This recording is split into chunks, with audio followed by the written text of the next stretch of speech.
Right, this is the Legislative Affairs Committee. This is Thursday, March 5th, 2015. We're at 6 p.m. I have Council Sani. Here. I have Council Simonelli. I have Council Napolitano. Here. And I have Council Capone. Here. We have 4 members present. We do have a quorum. Please stand and salute the flag. I pledge allegiance to the flag of the United States of America and to the republic for which it stands, one nation, under God, indivisible, with liberty and justice for all.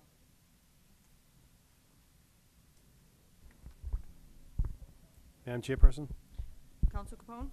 Thank you. If we may, could we suspend the rules and take item number 4 from the calendar? Do we have a second on that? Please read item 4. Item number 4. This is a resolution up by Council Frank Capone that a representative from the mayor's office, representative from city service, and a representative of IST to discuss implementation of the new snow removal ordinance, snow removal in general, and pothole repairs. Before we start the meeting, I do have an absence from Council Marchese. He'll be out of town and unavailable to attend. And also Mayor's Chief of Staff, Melissa Rodriguez, still out of work on maternity leave. Mr. Capone? Thank you, Madam Chairman. Could we please have the representatives before us? Is there a second? Please.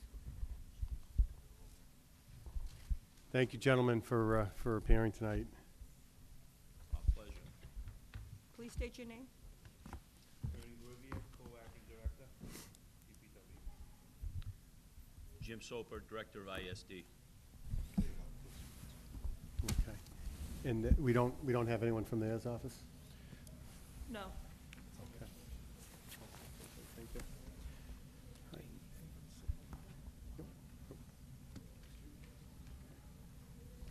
Oh, okay, thank you. Oh, wonderful. This is one of the things I was looking at.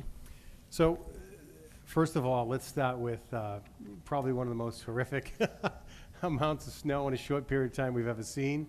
We probably will never see that kind of snow again in our lifetimes within that time frame. At least we hope not.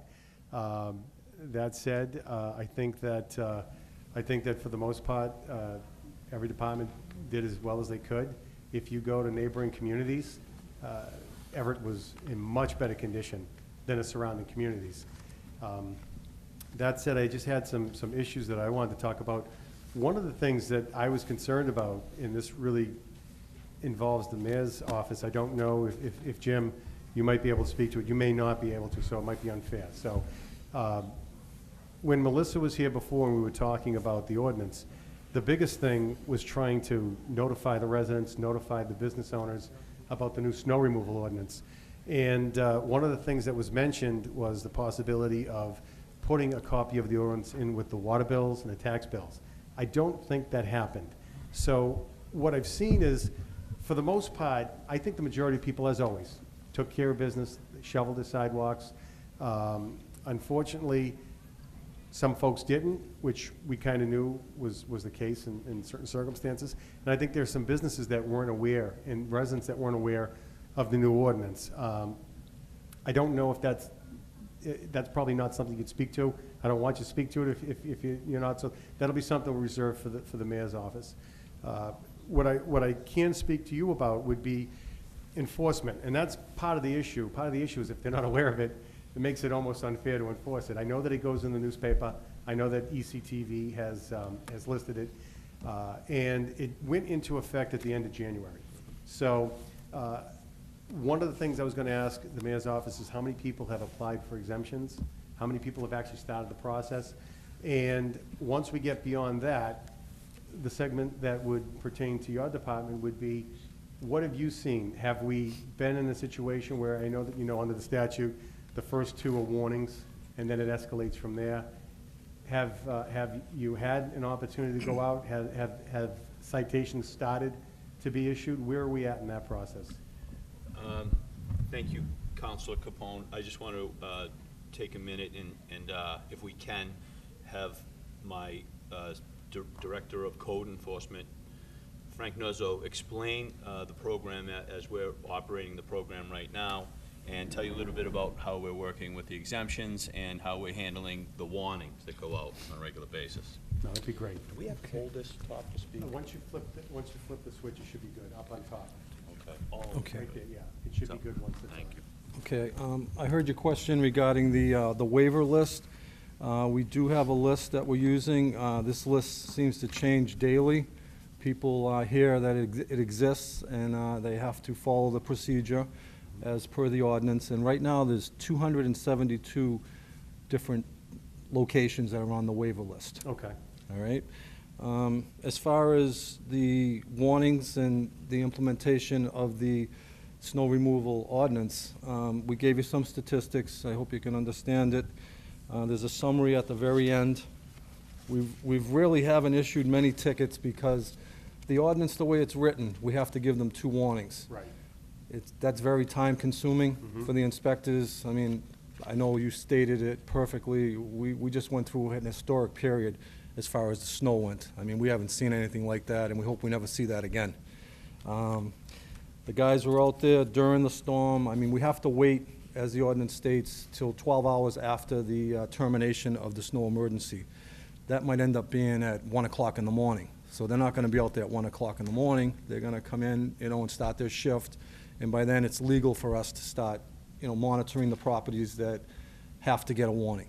And I have to admit, it went pretty smoothly as far as, it's obvious when you drive by a house, that hasn't touched it and there's no intention. I found that we also have another list that we use. It's the vacant and foreclosure list of properties. That list, I would say 80% of that list were properties that got warnings, maybe even higher. I'd have to look at it. We didn't even get a chance to discuss that. We were talking about it earlier, but all of the properties on that list were definitely, high priority properties for us, because, people aren't really keeping an eye on them. And again, just to break it down quickly, there's 198 total violations, 184 of which are snow ordinance, the warnings for the shoveling ordinance. And then we are also, part of the responsibility of code enforcement, is the people that take snow from private property and put it on public property. We actually issued 10 tickets for obstructing a public way. And in regards to the shoveling ordinance, we've issued 2 $25 tickets and 2 $50 tickets as of today. And the only question I have about that too is, it being new, obviously the intent behind the ordinance was to make the sidewalks safe for travel. So Right. you don't want people out in the street. Right. Concern I have is that some of the sidewalks the city has responsibility for, we haven't cleared. So when Melissa was here last, I think that the sentiment of the council was, before we actually went out and enforced, which kind of hamstrings you folks, unfortunately, and say, okay, don't do your job. That's pretty much what it is. Until the city has fully rectified its situation with the sidewalks, it's almost hypocritical to go out and say, okay, we're gonna fine you, and we haven't done it. And some of the areas that I saw were pretty much almost every park, and I know that's not your function, but almost every park in the city, the sidewalks that are adjacent to the properties haven't been done. There's the lot on Vernal Street, and that side hasn't been done. The sidewalk on Glendale, the bridge on Towson Street. There's quite a few areas that the city's responsible for that we haven't done. So it's unfair, in my opinion, I think it's unfair of us to go out and start tagging folks for not taking care of the sidewalk when we're not taking care of business ourselves. Right. And I know that's not your function. Your function is to do your job. So, and that was one of the concerns I had. I wanted to speak to the mayor's office about too, because that's something that that was raised as an issue when we were debating all of this. So I don't have a concern with you folks. You're doing your job. I can't tell you not to do your job, and I'm not going to tell you not to do your job. But we need to, through the mayor's office, we need to come up with some sort of a consistent plan that, how are we doing this? Are we waiting until our sidewalks are clear in total before we start going out and tagging folks, or how do we go about that? So that's that issue. The only other concern that I have is I did see a citation. Someone presented me a citation. It's the standard form that you have. and I think that it talks about section 1-8 of the revised ordinances. That's the penalty clause. In this particular statute, we didn't adopt that. We went with the 2 warnings, 25, 50. So when you get a citation in this regard, you're looking at the penalty clause down below, and the eyes of residents go like this, because like, $300, wait a minute. And that's not the citation that's attached to this. So I don't know if we need to somehow create a new citation. No, that's, Or- if I may interject Yep. there, you're talking about two separate issues. Right. You're talking about the snow shoveling ordinance, then you're also talking about obstructing a public way.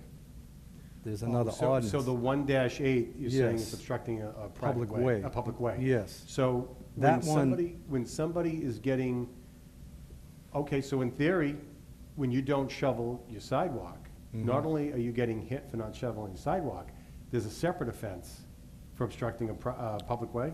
We could do that, but I think the shoveling ordinance takes care of that end of the issue.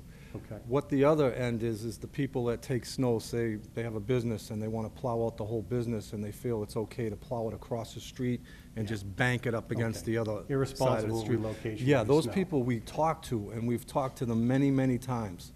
And now it's gotten to the point where they're just not getting the message. So we went to the extreme of taking the ordinance to its full extent and fine them $300, which they have the right to appeal, and it gives us another opportunity to explain the process to them. You know, we don't look at it as, you know, a way of making money or anything like that. It's an education and it's a process we're going through now. It's definitely a learning process for not just the city, but us as the inspectors and the enforcers of it. Okay, thank you. Mhm. And then my next address would be, Ernie, thank you very much. And as I said earlier, Everett looked much better than any of the surrounding communities. It was a horrific snowstorm, well, snow accumulation over that short period of time. And the main streets looked really good, for the most part. There are just some concerns that I saw and concerns that were raised to me by residents that I just wanted to voice to you and just keep in mind for down the road. Again, hopefully we never have to see this again. Yes, sir. But some of the concerns were on the side streets. In many cases, it looked like the blade never touched the ground. And I know that's contractors, that's not our city folks, they know what they're doing. But I know that it could look like the blade isn't hit the ground and people are throwing snow in the street too. So I know there's a lot going on there, but when you see that layer of ice on the side streets, it looked like the blade wasn't actually touching in some circumstances. Many folks on dead ends felt that they were ignored. I understand the priority is to clear the main thoroughfares. That's where the majority of traffic is going. Folks felt like they took a back seat. They did take a back seat because by necessity, it has to take a back seat. But at some point, they were concerned that, hey, look, we're taxpayers. We're paying taxes on our property. Why aren't we getting taken care of? And I know that they did get addressed. They felt that the streets could have been done a little bit better on the dead ends and a little sooner. The other thing is, again, the issue is where to put all the snow. It wasn't like you were shoving 2 inches of snow aside. Had ridiculous numbers of snow. The concern that I had seen, and it's been corrected in almost every location that I've seen so far, is when you push a big snowbank like that up into the intersections, it blocks visibility from both ends, and you don't see the other car until you've already tapped them. So that's kind of dangerous, and that's something that has been addressed. I've seen the piles come down elsewhere. So if we ever do come into this again, it's just something to keep in mind. Just want to try to keep those intersections at a level of snow so that the visibility is still there for everybody. And then the last thing is, again, where to put the snow. So we've got the snow farms, we're going to call that, down the line, and then we've got it on Florence Street. Florence Street. We're going to hope for controlled thaw. What are we looking at, God forbid, we get into really warm weather and everything starts melting in terms of water seepage to the local properties, the adjacent properties, that kind of stuff? That's the other concern I have. I know you got to fix the problem we have. The problem we have is get the snow off the street. Well, there is a concern about, it's on a slope, and it's the houses that are at the bottom of the Yeah. slope. Not so much to the left, because it's on the hill. So there is a concern there.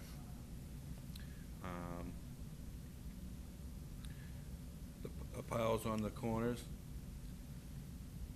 we did do our best trying to get those down, and we did that through the media social media letting us know where they are. Good. But for the last month, we've been out there 5 nights a week, Oh, I know you have. going from curb to curb. Yeah, yeah. I mean, we started with the main drags, like Broadway, Hancock, Chelsea Ferry, and then we started going into the streets that were two-way streets that looked like they were probably a one-way. Mhm. So we had to address that, and we're still doing that. I think we have about another two or three more nights left to do that. Okay. Yeah, because that's another question folks are asking, when are they gonna get to me? And I understand that what you're trying to do is, obviously, two-way traffic has to ramp. And then after that, you're looking at one-ways where maybe it's dangerous or it's tight. You need to widen out the roadway a little bit, make it safer, provide some No, we parking realize, for folks. backing out of a driveway Yeah, with 2 mounds on either side of you, it's dangerous. yeah. We see that. And I know you've been out there, and I know you guys have been working hard, and nobody can deny that this city looks better than just about any city in the area. And, yeah, I'm saying that up front. And it's just, these were the things that I saw that, we'll just make sure we keep an eye on those down the road. Again, we may never see snow accumulation in the short time frame that we saw like this again. I hope we don't.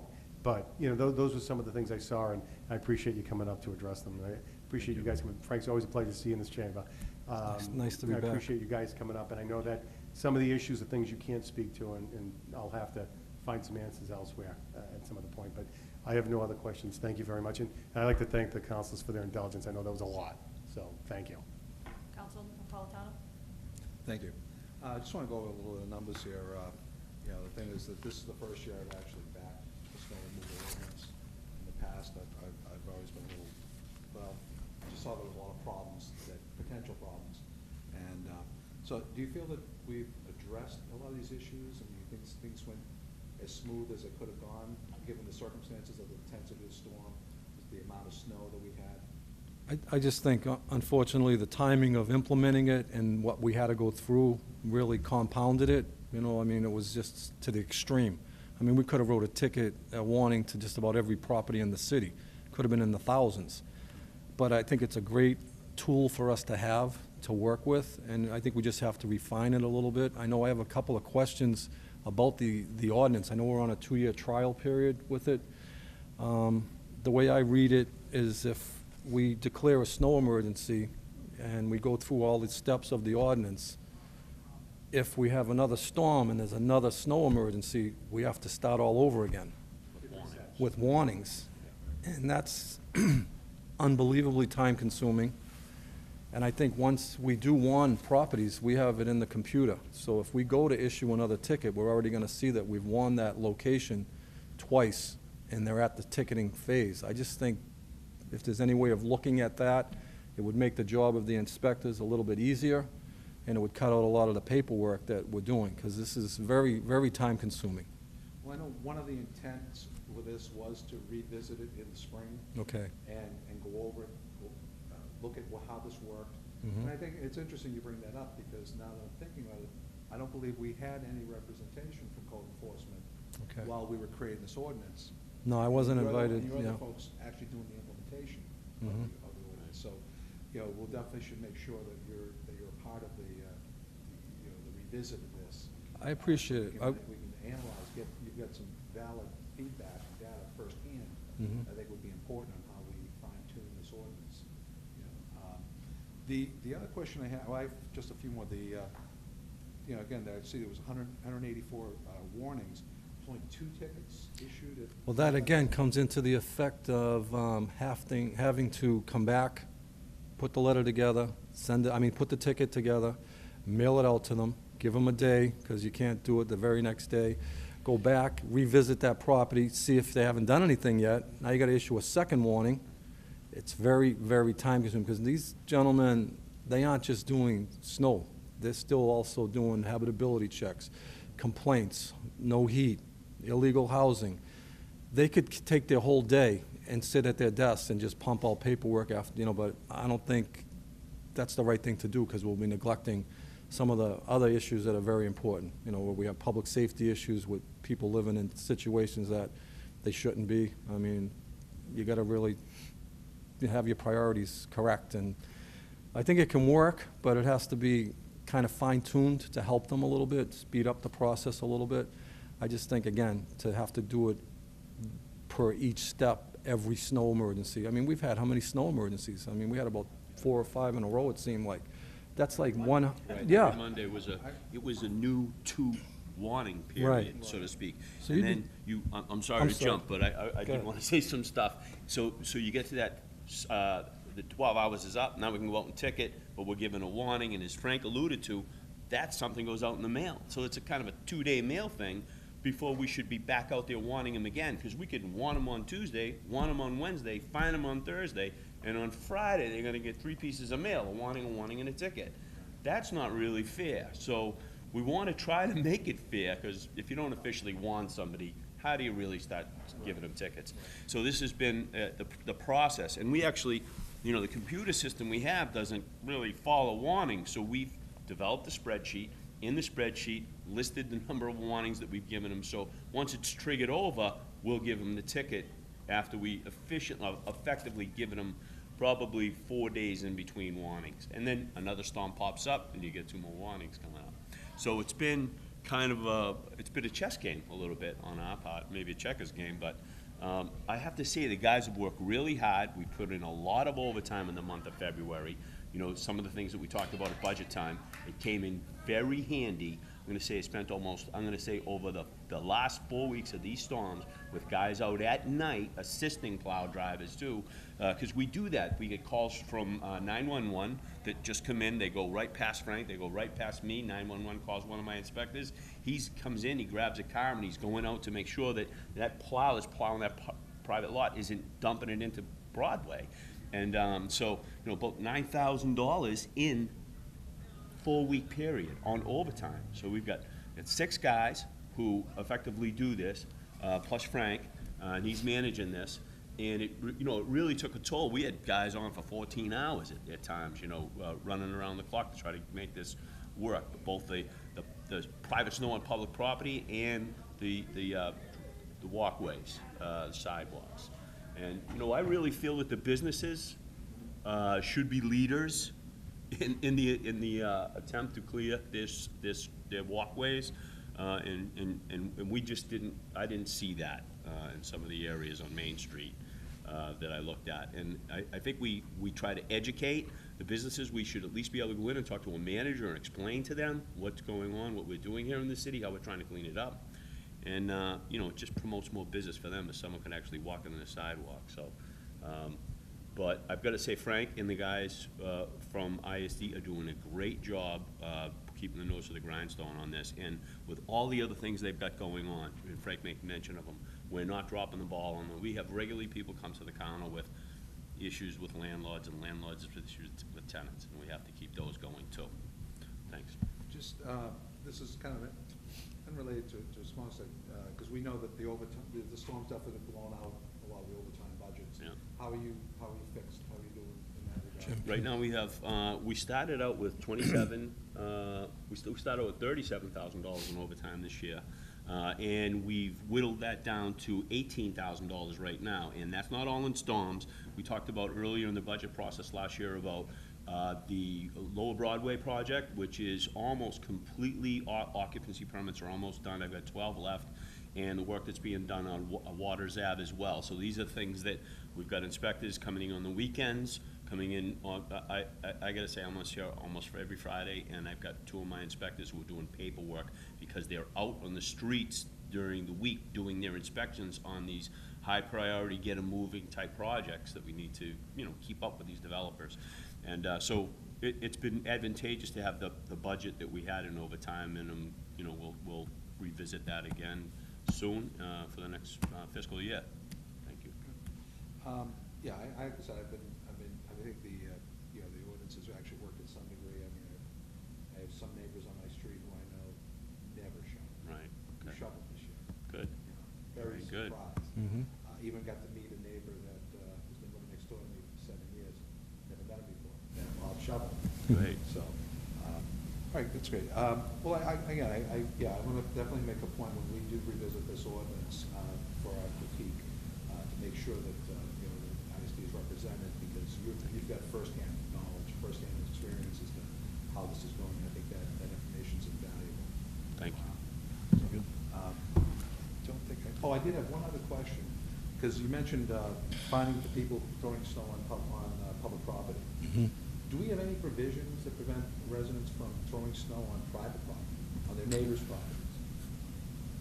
Not that, that's more of a civil matter, like say you picked the snow up from your driveway and threw it over the fence into your neighbor's driveway? Is that what you're talking about? Yeah, because what Yeah. comes to mind, and hopefully they got in touch with you, was I did get a call from a constituent whose next door neighbor had thrown all their snow from their driveway into their neighbor's property. Okay, Ordinarily, it wouldn't have been an issue, except that the breathers, the vents for their boiler were yes, buried. yes, Now we have a safety issue. right. And I'm just wondering if we have anything, and if not, we might need to sit down and actually take a Well, look in, at that. in that particular case, I do remember being contacted, and we were able to get in touch with Steve Sapino of the mayor's office. They have a list of kids that want to work, and they were able to, because we really don't send the guys out onto private property. You know, we really shouldn't be, What but- my main thing was that, Mhm. is just that, let me take it a different perspective. Mhm. If the person throws trash into their neighbor's property, right. you know, is there some culpability? That is, again, if we caught them doing it, or they had them on, you know, tape doing it, I mean, again, I look at it, maybe Council Capone can advise us on this with his legal expertise. I think it's more a civil matter, Yeah, Pete, it's that, between the parties. Council. It doesn't affect the city. It doesn't, If they threw then- it out in the street. Right. Then the city would get involved. Yeah. I think my opinion would be that you're on the right line of thought. You know, if it's between neighbors, that's Right. a civil matter between private parties. The Mhm. city's not gonna get involved unless there's a greater issue at stake for public health in general.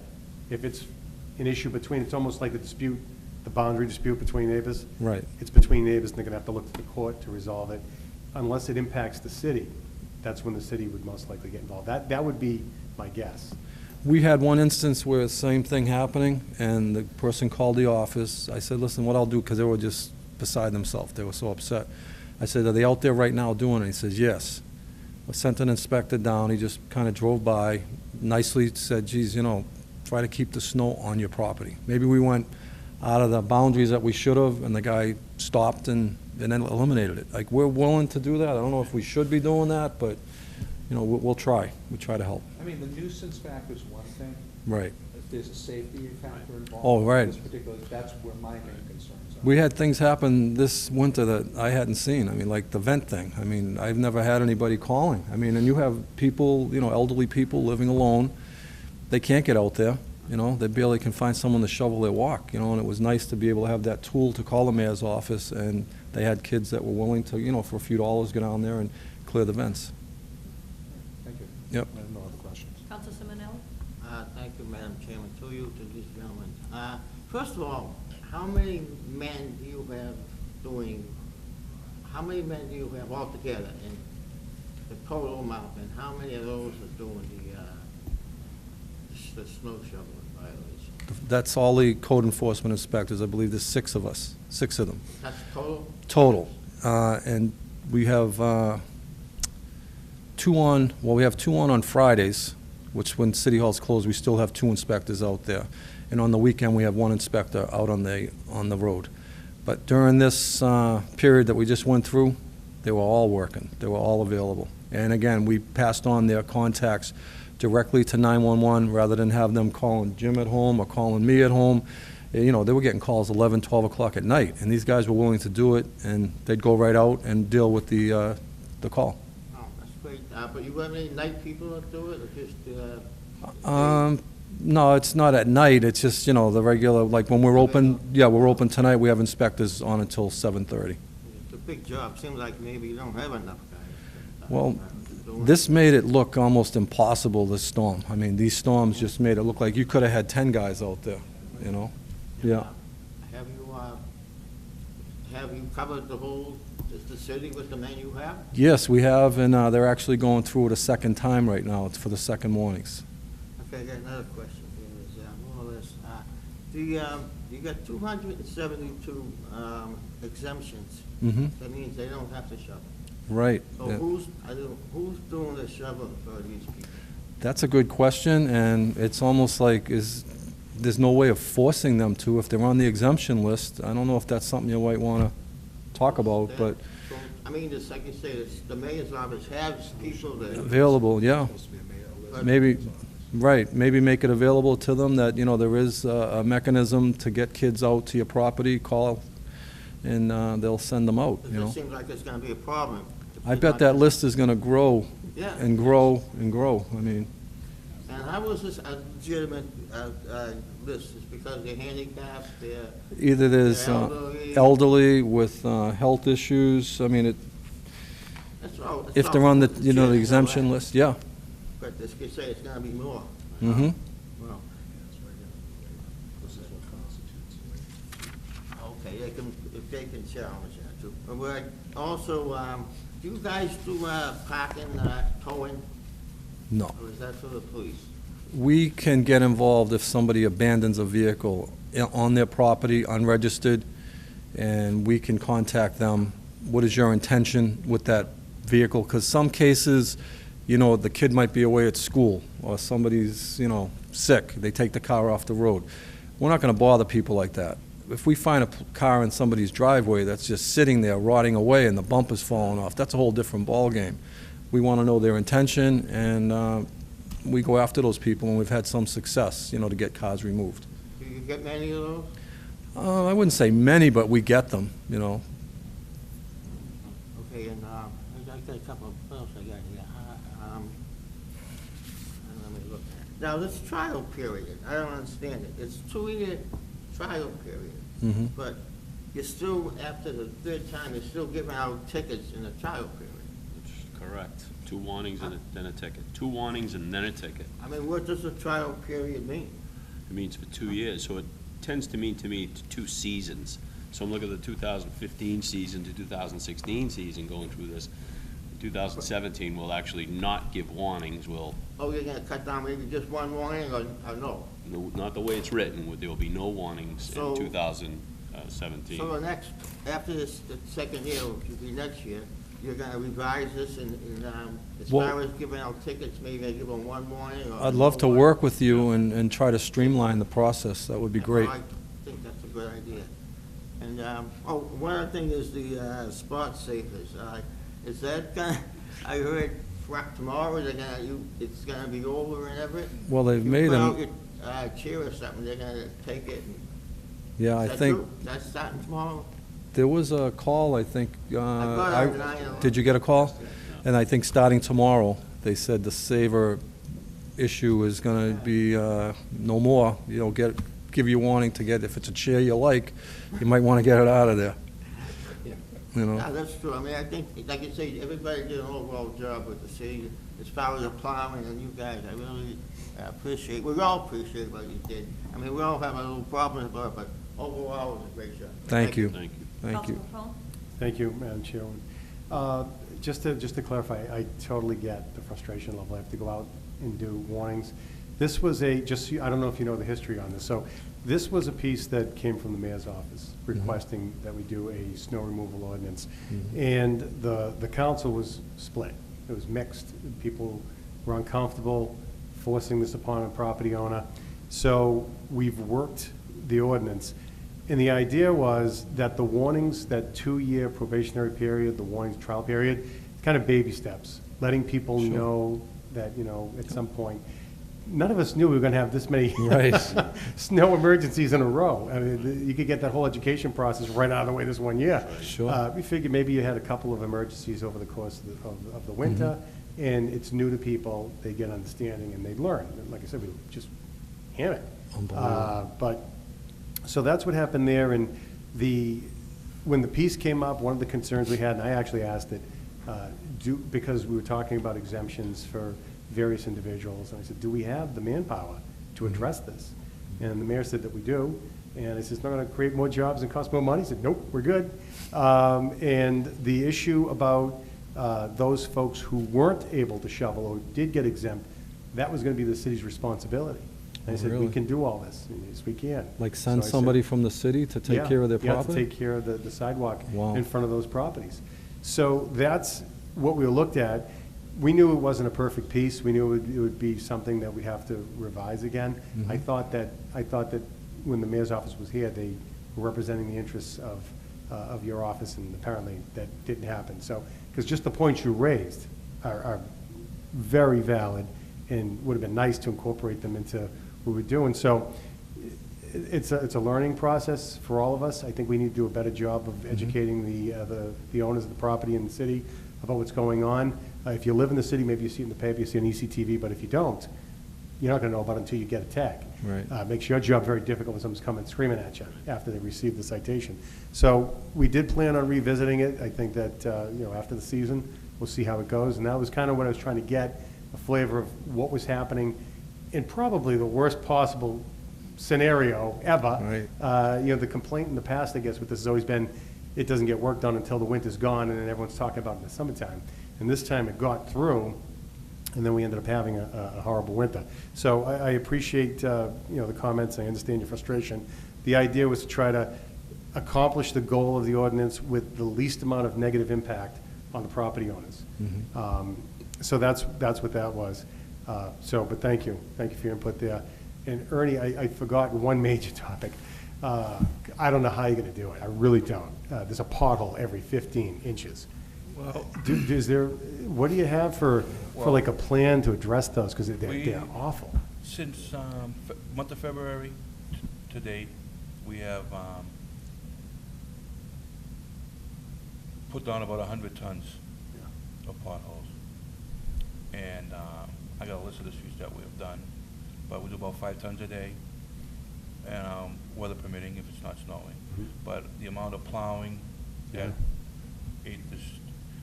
Second Street was horrible. We took care of Second Street, Broadway, Hancock Street, a number of streets, and that's that social media, that Click Fix, that we get them constantly. I get them on my phone constantly, and we address them that way too. But even from driving on the roads, when we see one, we just call, get a pothole here. So instead of just doing one, you stay on that one street and might as well do them all. Yeah. And then another street and do them all, instead of just going from here, jumping all over the place. It's almost like trying to hold back the tide. It's just everywhere. I don't know how you can do it all. And God knows the mayor's office is sick of hearing from me, because I'm on the phone every single day about this one, that one, the other thing. And they respond to everything. And them responding is you responding. So I appreciate all of the effort that you're putting in. And I know it's not easy, especially in the conditions that we've had.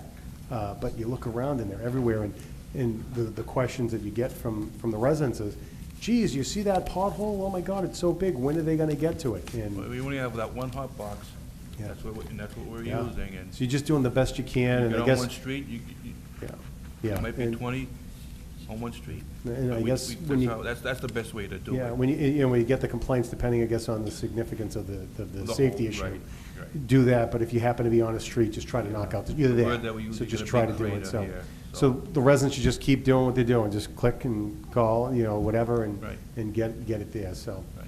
All right, and, so again, thank you for everything that you've done. I know you've been pressed to the wall, in making the best out of the worst possible scenario, so, but thank you. Thank you all of you for your efforts. Thank you for coming tonight and, for answering the questions, and, we've got stuff to look at next time around, so I have nothing else. Thank you.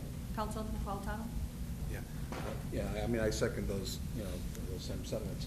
If just to go back to the exempt list, one of the things that did come out of the mayor's office was that they were gonna be maintaining a list of kids that were interested in shoveling. Sounds like you already had an opportunity Yes. to utilize that. That was supposed to be the list that to offset the people on the exempt list. Now, I don't know how that went.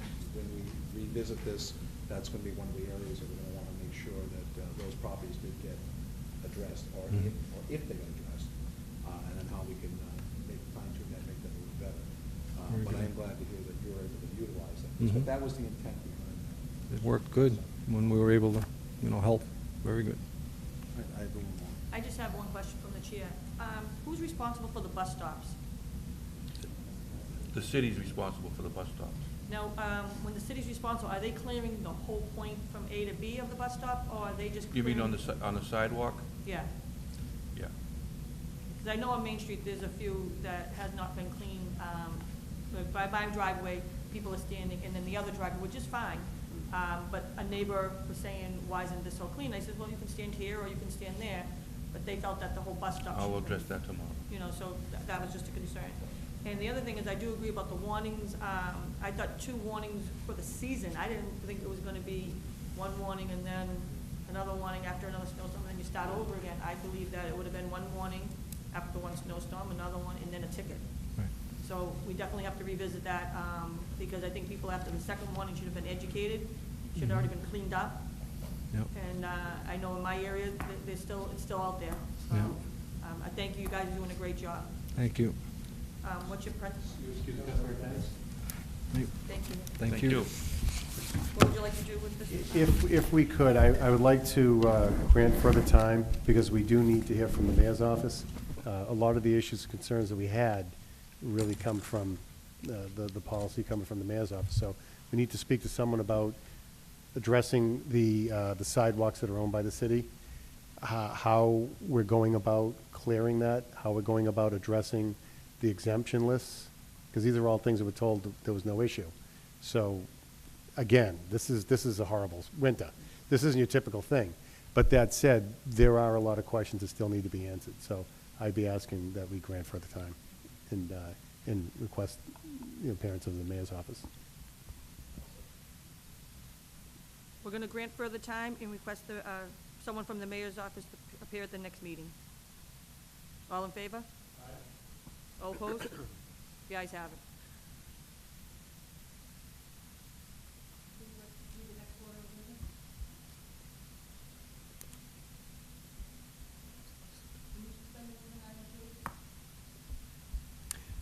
Yes, so moved. Item number 2, this is a ordinance sought by Council Frank Capone to modify Chapter 3, Animal Control Articles and Sections. Council Capone? Thank you, Madam Chairman. We have an ordinance here in front of us, and I sent out a copy to everybody with some amendments that I wanted to make on it. And I don't know what the committee's pleasure is. We could go through those, one at a time, and I could identify where they are, or give you, I don't know if everyone's had a chance to look at it. If you want more time to look at it, we could grant further time on that. If you're so inclined, more than happy to go through the provisions where we're looking for additional amendments, and we could vote on that this evening. What's the pleasure? I would actually like a little more time to go over it. Okay. So I would request to grant further time. With the, I know Council Capone had some amendments he would like to make, I believe, on another section on this. So we can grant further time and maybe can get the amendments out. to- Absolutely, sure. Yeah, I'll make sure that every member has a copy of it. Why don't we make the amendments now so we have the Okay. material to take with us? Okay. Rather, because it'll speed the process. Sure. I don't want to delay this. Sure, absolutely. So if I may, I could go through the sections that are actually looking to be amended, and then just earmark those. And I don't know if you got an email copy. Steve, I don't think I was able to get you one. But I've got the identified areas where we're looking to change. Let's see. All right, so the first one is the section 3.7, the penalties and enforcement. On 3.7A subsection 3, it's third and subsequent offense. It's listed as 300. I'm looking to actually raise that to 500. The offenses under 3-5D and E that they're talking about is a dog that bites.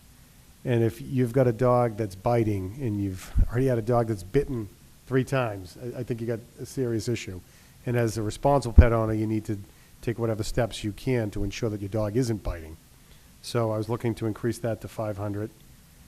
And then on 3.7C, the violations of 3.4, this is feces. And, that's one of these things where, as a dog owner, you need to take care of your pet. So if your pet is going to do their business, because it's an animal, it's going to do its business, it's on you to make sure you clean up after it. And the fines were $25, $50, and $75. And we got our poor dog officer running all over the place. So, who I spoke to at some point about one of the provisions in here, was very, very helpful, and I appreciate her time. We're looking to increase those fees. First offense would be $50. Second offense is $100. Third or subsequent offense is $150. It's just part of being a responsible pet owner. If your animal is defecating on private property, public property, it's your responsibility to clean it up. And if you choose not to, 25, 50, 75, people aren't losing a lot of sleep over that. But you know, when you hit them in the pocket, people pay attention. Yeah. So then 3-8, looking to add that language at the end. It talks about leaning tickets. If you do assign a ticket to someone and they don't pay it, leaning any property that they might own in the city, and the city solicitor had asked that we insert that language there, so that if there is property that's owned, we could go ahead and lien it if they chose not to pay the citation. If I could, I have a question. Sure. You know, the thing is, the one issue that in the city here is the number of renters outnumber the property owners significantly. Is this put unequal burden on on property owners? No, it's the only way that we can lien through the chair, the only way we can lien the property is if they actually own it. If you have a renter who has an animal that they're not caring for, you can't hold the landlord responsible for that in this particular ordinance. This would just happen to be if you own an animal and you're not being responsible, and you do happen to own property, and you refuse to pay the citation that the city has issued, we do have a means of recourse to get the kind of response we're looking for. And that's why that would be in there. So it wouldn't put any more of a burden on a property owner than not. Unfortunately, Only if they a own renter, the dog. exactly, a renter wouldn't, renter doesn't own property. So basically, it's a fine, and either they pay or they don't, and it goes whatever course of action it goes. Council Simonelli has a question. For you, Chairman, to Councilman Capone, as far as the people picking up after their dogs, I think this has been going over many, many times before when I was in the council. And it seems to me that we have one person doing it, you know, with the dog control officer, but how does she do it? How do you catch a person? You gotta be there, and it's almost impossible to Yeah. do it.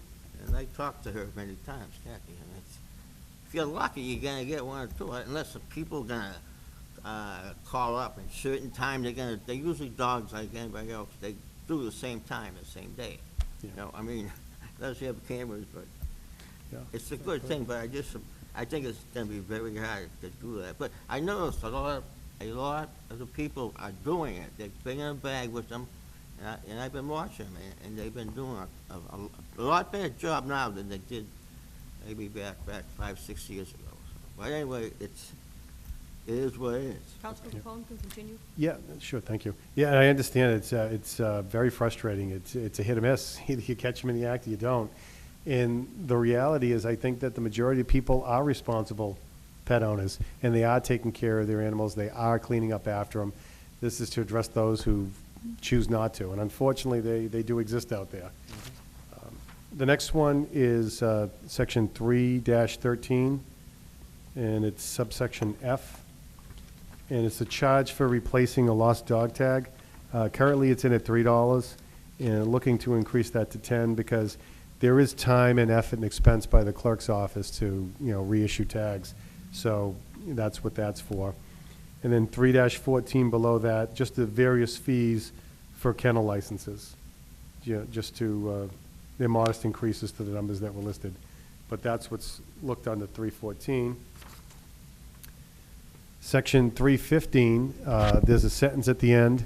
All such inspection records shall be kept on file at the Everett Police Department. This was requested by the city solicitor's office as well.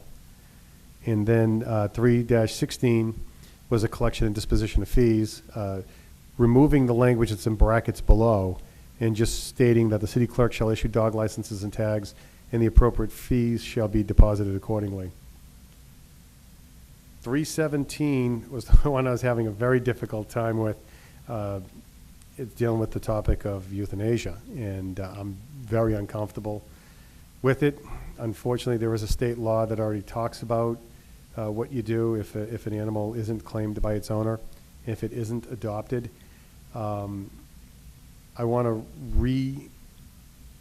retitle the end, take out euthanasia and just say disposition. And then at the end of the first line, it says control officer or its agent or designee.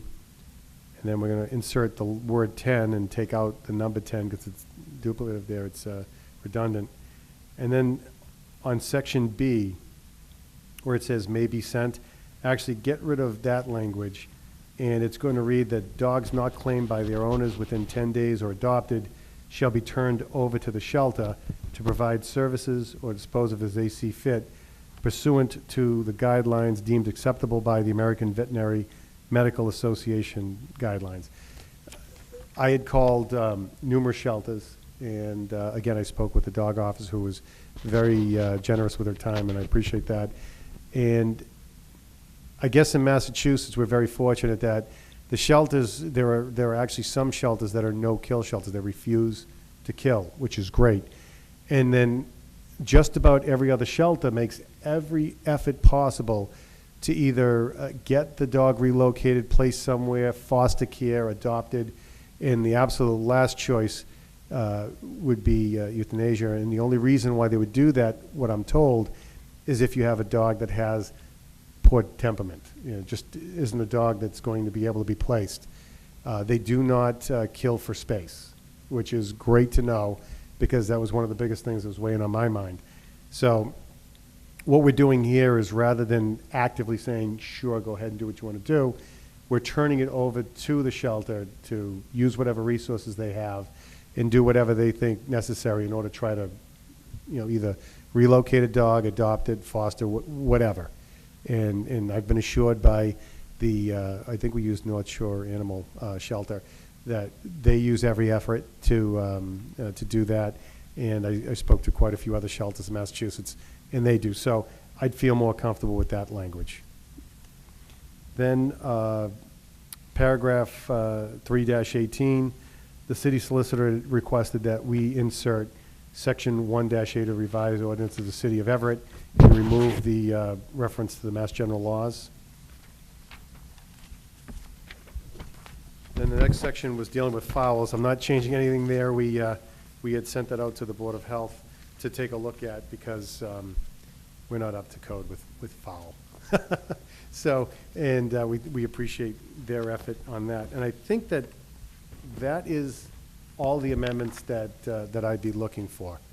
So if there's any questions, discussion, I'm more than happy to entertain them. From the chair, I do know that the clerk was looking to have this go out tonight with the changes that Council Capone mentioned.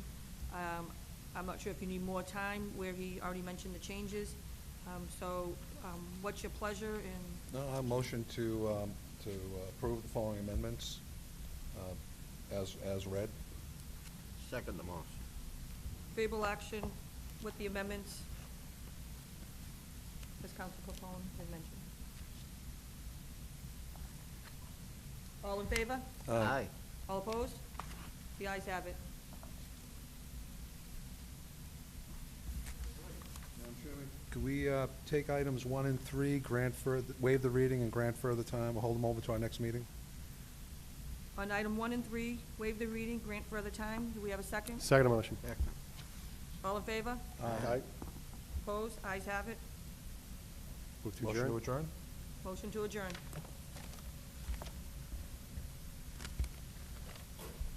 Yeah, that's not that reasonable there, but I think that's fine.